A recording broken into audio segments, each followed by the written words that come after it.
Assalamualaikum warahmatullahi wabarakatuh. Alhamdulillahirabbil alamin wa bihi nasta'in wa ala umuri dunya waddin wa ala alihi wa sahbihi ajma'in. Rabbi shrah li sadri wa yassir li amri wa ahlul 'uqdatam min lisani yafqahu qawli. Amma ba'd.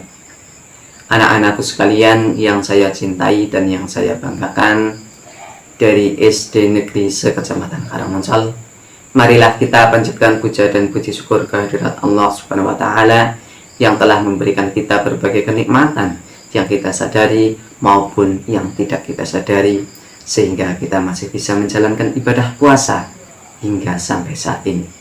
Salawat dan salam semoga tetap terlimpah curahkan kepada junjungan kita Nabi Agung Muhammad SAW yang senantiasa kita tunggu syafaatnya baik di dunia maupun di akhirat kelak.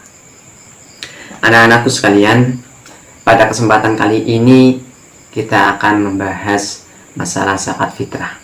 Zakat fitrah ini merupakan sebuah kewajiban untuk kita kaum muslim, sebagaimana sabda Rasul yang diriwayatkan oleh Imam Muslim an Ibnu Umar anna Rasulullah sallallahu alaihi wasallam farada zakat al-fitrah min Ramadan 'alan nas sa'an aw tamrin aw sa'an min sa'ir ala kulli haurin aw ngamtin dakari wa unsa minal muslimin, yang artinya diriwayatkan dari Ibnu Umar, sungguh Rasulullah Shallallahu Alaihi Wasallam mewajibkan zakat fitrah di bulan Ramadan kepada manusia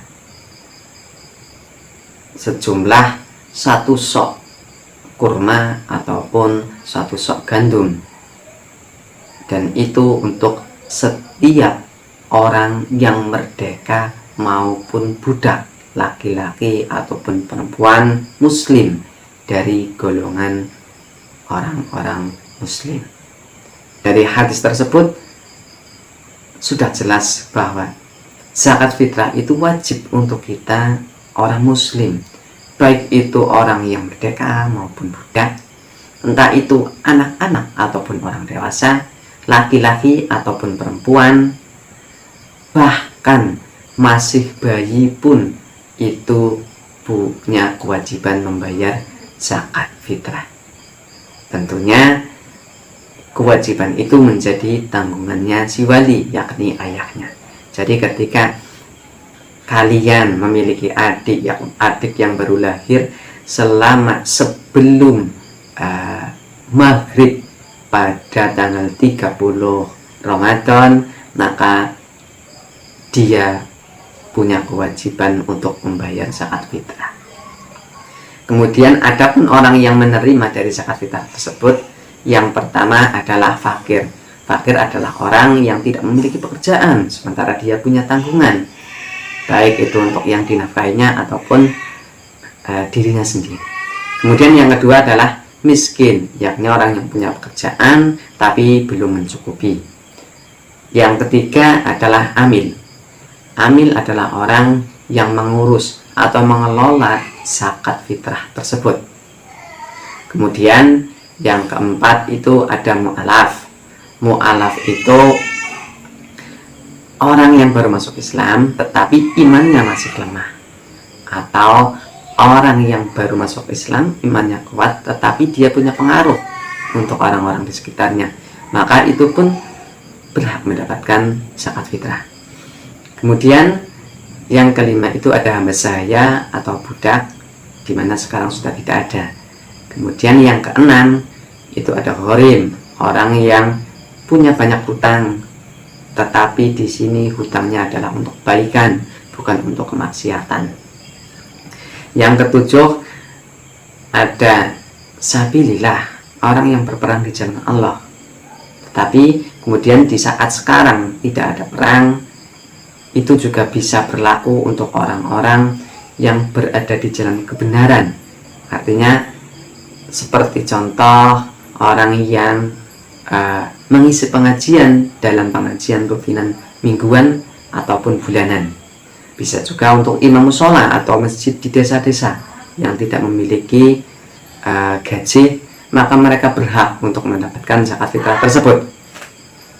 Kemudian yang terakhir adalah ibnu sabil atau musafir, yakni orang yang berada di dalam perjalanan ataupun dalam perantauan untuk masa sekarang. Contohnya adalah orang yang sedang menuntut ilmu.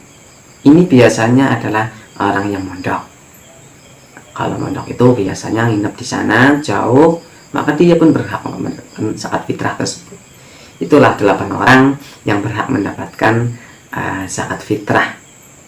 Adapun waktu-waktunya itu dalam membayar zakat fitrah ada 5. Ada waktu mubah.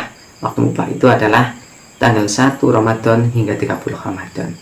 Kemudian waktu wajib ada di tanggal 1 Syawal, malamnya itu malam lebaran, setelah maghrib sampai sebelum itu sholat id. Kemudian waktu wajib tadi sudah. Yang utama, waktu yang utama ini adalah setelah sholat subuh hingga sebelum sholat id. Tapi itu jarang sekali kita temui karena memang waktunya susah.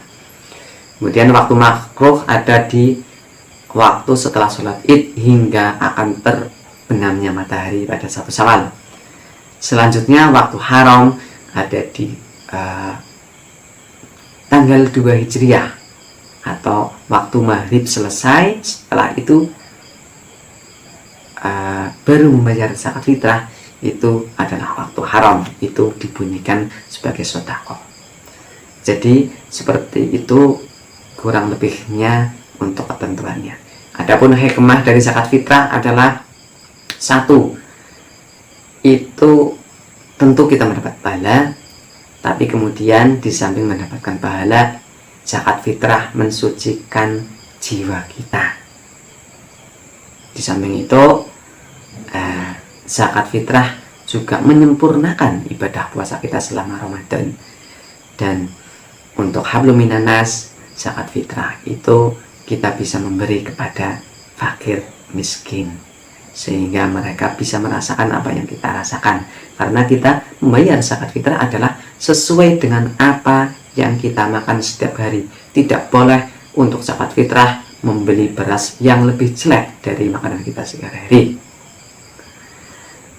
Seperti itu dari saya. Semoga kita selalu mendapatkan rahmat dan ridho dari Allah Subhanahu wa taala. Akhirul qali, bila taufiq wal hidayah. Assalamualaikum warahmatullahi wabarakatuh.